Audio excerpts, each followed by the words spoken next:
Hi guys, my name is Bethany Atazadeh and we're going to talk my top 5 editing hacks or writing hacks because as of the day this video is releasing, June 21st, I will be submitting my manuscript Pearls number 2, my editor. And this is actually just the day before that I'm filming because I don't have time. Yeah, no big deal. It's fine. Not panicking at all. All right, my number 1 editing hack is sprints, writing sprints.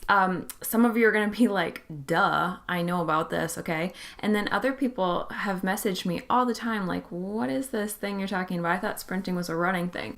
So really quick, sprinting is just exactly what it sounds like, where you write for a very short period of time, whether 5, 10, 15 minutes, 30 minutes, and you're going to basically time it and shoot for being as fast as possible. That's it. So you'll see a lot of writers online doing sprints together, and that's awesome, but you don't have to do a sprint with other writers. You can sprint on your own by doing things like setting a timer for 15 minutes and then not letting yourself edit at all, just writing everything you possibly can think of.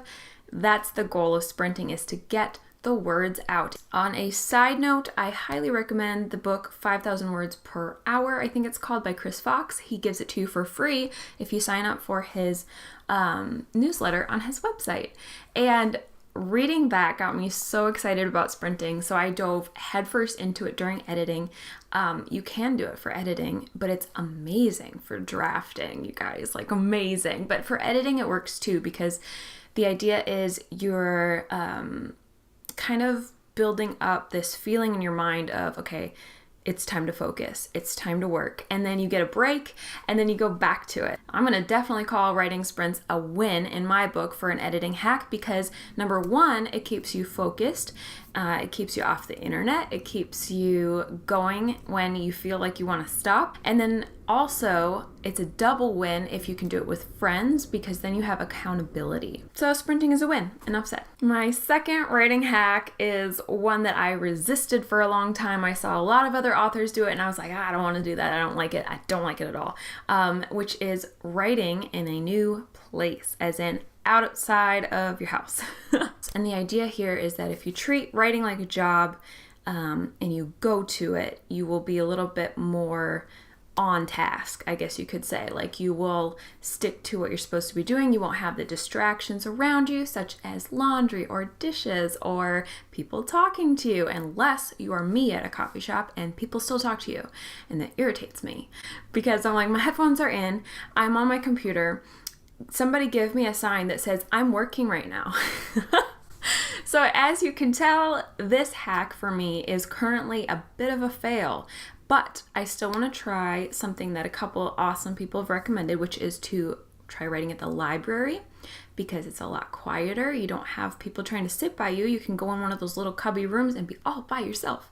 And then you could also try what I'm excited about, which is a park, because there's no Wi-Fi at the park, so you can't get sidetracked down the rabbit hole of, I should probably Google how to kill somebody this particular way. And you know what I mean? So, and I could leave my phone in the car and literally have no distractions. So I plan to try the park.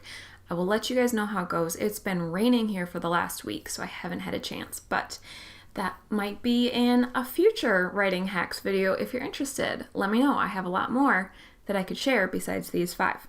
My third editing hack is to do the math. And I know I talk about this all the time on Instagram, so I will keep it brief here. But basically, it just means you figure out whether you have a self-imposed deadline or a deadline that's outside of you, like say maybe when your editor expects your manuscript, and then you break down what you have to work on into what you have to do every single day. Okay, so let me give you a really easy, cheesy example. Let's pretend that you want to do your next round of edits on your manuscript in a month, so 30 days. And let's pretend, for easy math, because I hate math, that you have exactly 300 pages to edit.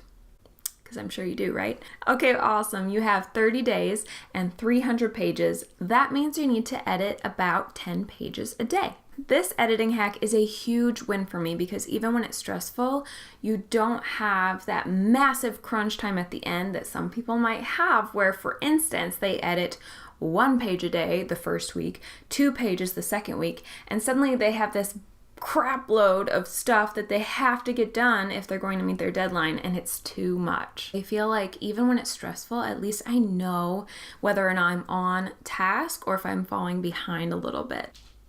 Bye, Penny. Ruining my video. One step at a time. There she goes.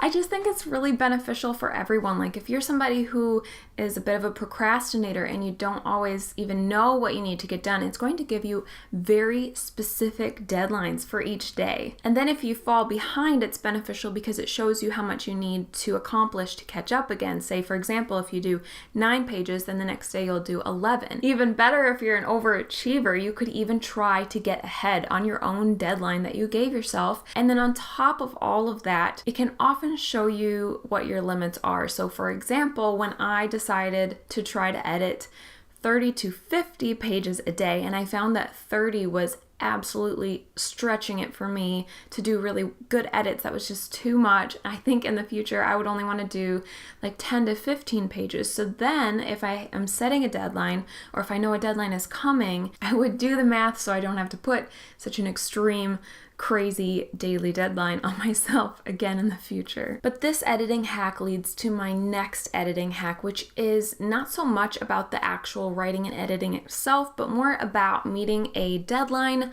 with your sanity intact. And that is to schedule breaks. You guys, we're human. We need breaks. We seriously, legitimately need time to rest and to refill our creative well, so to speak. I don't know if I'm saying this metaphor right, but I remember hearing somewhere that you're like a cup of water and you're drinking from it as you work, and if you never fill it up, it's going to be empty. So your days off are like when you are filling it back up. You're filling your cup so that you have creativity inside you again. Everybody's going to be a little different, right? But for me personally, this means taking 1 day a week off. So I take Sundays off from writing and working, usually. Not this week because I'm going crazy and I'm on a deadline. But normally I am very, very, very careful to not even spend that much time on social media, but just to take the day away from writing, away from editing, and just enjoy other things because you want to refill your creativity. This can also just mean taking little writing breaks during your writing day. Like if you're doing a 15-minute sprint or 20-minute sprint, and then maybe you take like a 5-minute break and you just do something else, and then you come back and you sprint again. See how I'm mixing my 2 editing hacks there? They do all connect. So if you're going to do the math but also take days off, then you will need to schedule those days off. And when I say schedule days off, I mean legitimately schedule them off. So if I was going to take 4 Sundays off in the month, then I would actually not include those days when I'm doing the math for how much work I'm going to get done each day. So instead of having 30 days to do the work, now I have 26 days, and I'm going to redo the math for how many pages I should do in 26 days. I don't even know if I need to say this, but scheduling breaks is a big win. Big win. And just to make your math even more complicated, I'm going to talk about my 5th editing hack, which is again more related to like an editing deadline or a writing deadline, and that is to schedule grace days or catch-up days, because even the best of us fall behind, you guys. We are all at some point going to fall behind, so why not set yourself up for success and add a couple days in where you are literally just planning to catch up. Okay, let's use that example of 30 days. So we did the math and it was 10 pages a day. But then we decided to take Sundays off, which left us with 26 days, which is now just a little under 12 pages a day. So we're going to say right now our goal is 12 pages a day. But because we know that as human beings, we fall behind, I'm going to say in this 30 days, I want to have 2 catch-up days, one at the very end and one somewhere in the middle, so that I still feel good, because if they're both at the end, I'm going to spend the whole month miserable if I'm behind. Now those 2 days basically take them out of the equation, and now you have 24 days to do the 300 pages. 300 pages divided by 24 days works out to exactly 12.5 pages. let's estimate a little higher because that's an awkward number, and let's give ourselves a goal of 13 pages a day. You guys, grace days are a huge win when it comes to my editing hacks and my writing hacks for 2 reasons. Number 1, it keeps me from being super stressed because I'm like, okay, I actually have a built-in extra buffer day here, so I know that if I am falling behind a little bit, it's okay. I'm gonna handle it there. They help me keep my head above water. They help me reduce stress. There are so many people who say to me, like, how do you keep your deadlines? How do you stay on task the way that you do? I don't get it. And I'm like, you guys, I fall behind like everybody else. I am no different, but I plan it into my schedule. I expect to fall behind and I plan for it, and I love it. I don't love it, actually. I mean, it's irritating, but it's a fact of life and it's fine. It's okay. And the second reason they're awesome is because every once in a while you'll set a deadline for yourself that actually is easier than you expected, and then you can use those grace days to get ahead.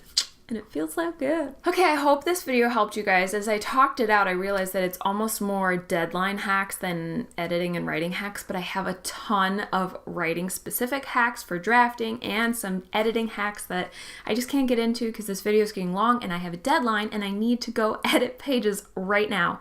So if you want more on that, leave comments below. I'll be happy to talk more about my editing hacks. They're so fun. A couple exciting things before I sign off. The cover reveal for Pearl's number is coming. It's in the works, and there's extra news on that I can't tell you. And so is the back blurb, what the story is all about.